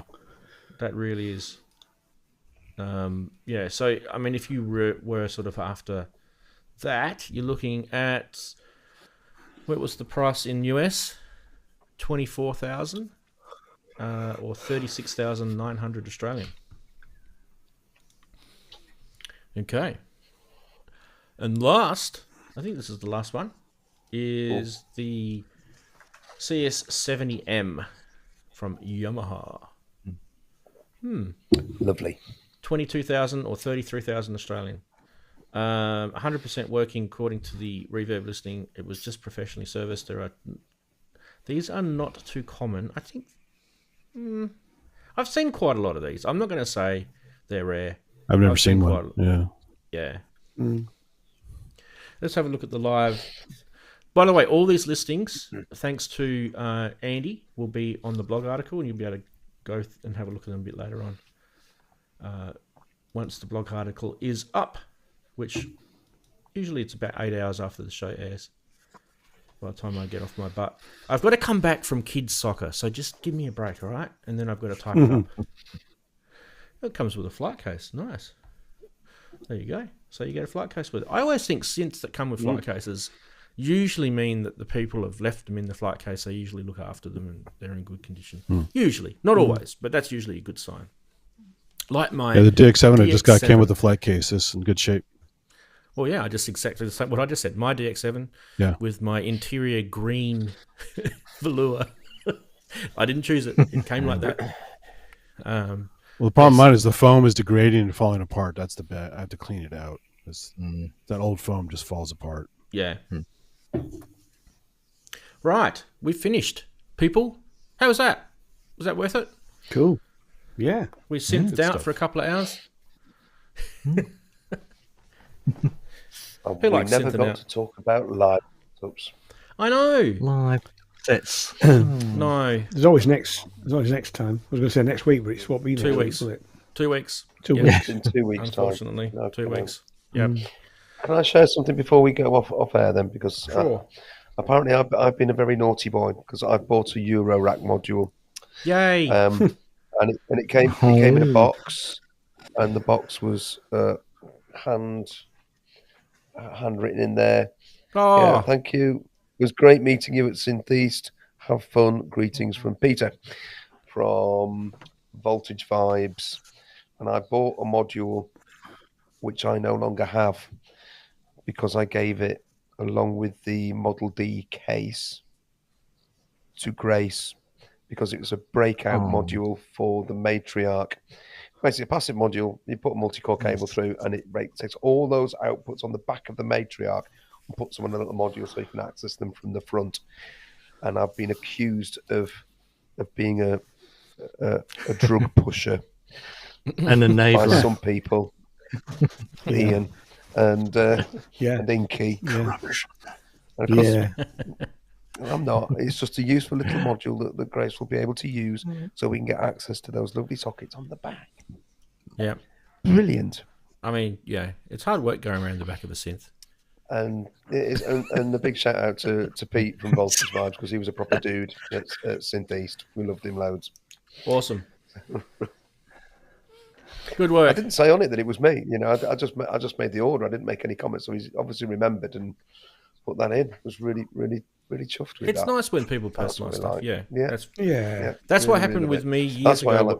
when I bought a cow synth module from the cow synth guy who does the noodle instrument clones. He sent me a message. He knew who I was, and I'm like, wow.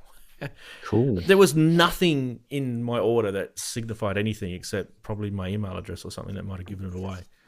So Research. Yep. Stalking Possibly you. doing a bit back, but no. he's talking.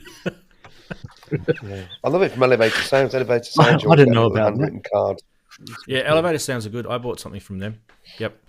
And I buy stuff from them because they seem to have stock. Like other places don't have stock. So whoever works there, they're ballsy enough to order stuff in, and they know that they can move it. Whereas other people, they just put it listed on their website, and then you go to buy it, and it goes, "Oh, we don't have stock. We have to order it from the manufacturer." And it's like, it really annoys me. It's like you tricked me. The mutable stuff's great. You get little animal Elevator figurines Sounds with pretty your good. modules. What was that, Andy? Sorry, I kind of. The mutable stuff, you get little animal figurines with your modules. It's great. I got a spinning top. I got a spinning with top my of mine. plats. Yeah, Well, Yeah, it depends which one you spinning get, tops. but often it's a little figurine of some kind or whatever. yeah. Not that we can do that anymore, sadly. I think the marbles came with a spinning top too, Come didn't it, back, Darren? Emily. I think we got a spinning top with Yeah, that one as well. I think all of them came with the spinning top when I got Yeah. them. I think. Now, mine had Different types of spinning tops. because of the older stuff like the Shruti box and all that kind of stuff. There's a lot of Indian kind of motifs in the designs and in the stuff, and so some of the artwork and some of the little figures were like Indians inspired art kind of figures and stuff. It was weird. Fair enough. Did Emily have some sort of Indian? I'm not sure. I don't know the background on that, but if you look at the logo, it's a little yeah. It's like a Yes, Indian statue. So, Shiva or something like that. yeah, Isn't it? Shiba, yeah. something like that. Yeah. Looks like a Nice. Anyway, we're going to have to wrap up the show because I promised my wife I'd finish 23 minutes ago, Uh-oh. and now she'll have 23 counting. minutes of punishment for me later. Okay. Actually, that came You out don't weird. need to know about that. That Kurt. actually came out a bit weird. That was way too much information, Rance. Yeah, it was, wasn't it? Just remember to turn the mics off. Oh, That's there it. we go. Yeah. And the cameras. Yeah. I'll The lock whip's this in the room. corner. I'll lock this room, I think. All right. Thank you, chatties. Oh, dear. Everyone that was part of the show, enjoyed having you here, as always. We'll see you guys in 2 weeks' time. I do apologise. It's another family thing happening next weekend or something I can do about it. But we're back the week after, so it's not that bad. You'll be all right. Suits me, Rans, because I probably wouldn't be able to make it next weekend anyway, so that lets me off the hook. You'll be So all right. if anybody's people. in and around Doncaster and fancy going to a bit of a music festival, there's something happening in Bentley, in Doncaster. Don't know exactly where it is yet, but late afternoon. I'll be there late afternoon, early evening on Saturday next week. Yep. Yeah, doing it'd be a at the old half-hour coal set. mine. So Very thanks, possibly. thanks Yeah. to No, it's, some I area mean, it's in gone, Bentley. but it may well be that land. Yeah. thanks to Darren. Yeah. And then on the other side of Darren, thanks to Thanks, Darren. Andy. And then below, thanks to Ian. And then on an angle there, thanks to you. Andrew. And then right over that sort of Left to right. wherever it's gone like Brady Bunch. You have to look is over. Chris. Thanks to everyone. And thanks to the chatties. Chris. Bye. No, Chris. Bye, Chris everybody. is that way. Bye, chatties. Bye, everybody. See you all. Bye, John Boy.